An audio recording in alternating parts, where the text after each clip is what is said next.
So it's like, it was, you know, it was not uncommon and not unbelievable. And so if I mentioned brother-in-law, basically, it was just going to bring up a can of worms about this burglary that was going to cause my friend Slim some problems.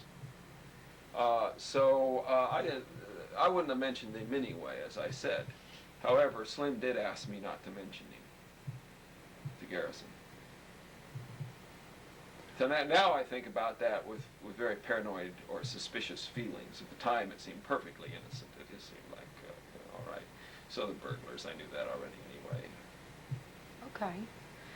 Now let's go on with the question I was going to ask. Your publisher has handled several of the other books you've written and refused to handle this book, saying that, Kerry, as I understand, if I publish this will get you killed, me too. He says that's what he's afraid of. Yeah, why? Yeah. I don't know why. Ask him why. Don't ask me. You know, I don't know why. I didn't ask him. I dropped the subject right there. I said, all right, well, you know, I could try to talk him into it, but you know, why not just find another publisher? Why not just find somebody else? A lot of people have been killed. Oh, of course. I've lived in fear for my life for years. Not so much in recent years, because it seems like they decided that killing me was too good for me. You know, they'd rather torment me. You know, but yeah, it's a realistic fear. Are you afraid to be? Only because I'm not afraid of dying is the only reason I'm not. It certainly isn't that I rule out the possibility. No longer seems like a probability to me. It did for many years, so it did from 1975 until about sometime in the 1980s when I just quit caring.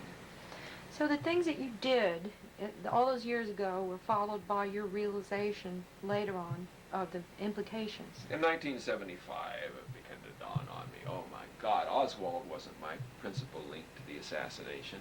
That weird Nazi brother-in-law of Slim's was the principal. That rattlesnake of a brother-in-law, as Margaret called him. You know, that Slim and his rattlesnake of a brother-in-law came around here again the other day. You know. I knew just what she meant. You know, yeah, that reptile. Oh Jesus, it's him. You know. My first thought is, all right, he's mafia, right? If I mention his name, whether he's innocent or guilty of the Kennedy assassination, he's going to pick up the telephone and he's going to say, hey, some cement boots for Kerry Thornley, all right?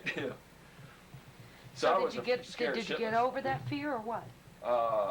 Well, not right away. There was not only the fear for my life, there was the fear that they would do something to my son, there was the fear that they would do something to my ex-wife, there was the fear that they would do something to my girlfriend. The closest any of those fears came to realization is that my girlfriend's cat disappeared, as far as I can tell, you know, and Robert Anton Wilson's daughter was murdered. Other than that, though, it was like most of the fears were unfounded.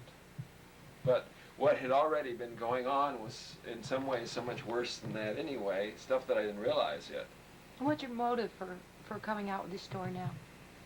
The same as my motive was in 1975, only more so. It was like in 75 I walked into the law project, or not the law project, the American Civil Liberties Union, and I sat down across from Gene Guerrero and I said, look, it looks like they're going to reopen the investigation in the Kennedy assassination sooner or later, you know.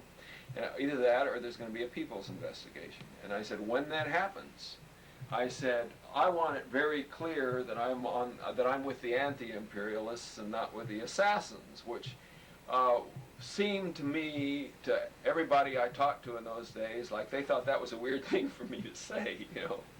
To me, it wasn't a weird thing to say. It was, to me, I wanted to make it very clear that if Nixon or the Watergate plumbers or somebody like that had killed Kennedy, I wanted to make very damn sure that people understood that I was on Castro's side in that case. If it was Castro, then I had problems, you know.